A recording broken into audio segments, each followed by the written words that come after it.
Hello, হ্যাঁ, কে বলছেন? জল ঢালতে আসবে তো? কি?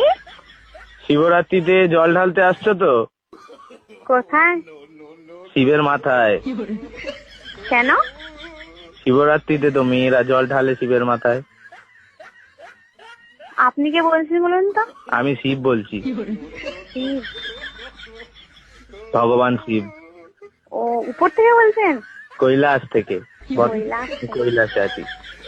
ও, কৈলাস থেকে আমাকে ফোন করে বলছেন শিবের মাথায় জল ঢালার জন্য। এটা কি ছাপামো নাকি?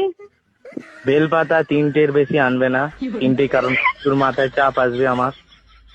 আর ঠান্ডা জল ব্যবহার করবে না, দুধ পাইল করে জলটা গরম করে নেবে। আমি তো ভাবছি মাটির কোষ থেকে জল নিয়ে যেটা প্রচুর ঠান্ডা হয়। ওরে বাপ রে, একে মাথায় মাথায় ঢালার জায়গায় অন্য জায়গায় ঢালবে সব। ঠান্ডা না হয়ে গরম ঢাললেই চলবে। আপনি কে বলছেন বলুন তো? আমি শিব বলছি। Wrong number. What wrong? Shiv বলে কি ইংলিশ জানে না নাকি? আমি কি একবারও বলেছি যে শিব ইংলিশ জানে না? আর শিব শিব শিব শিব নাম ধরে কথা বলার হিম্মত কে দিয়েছে?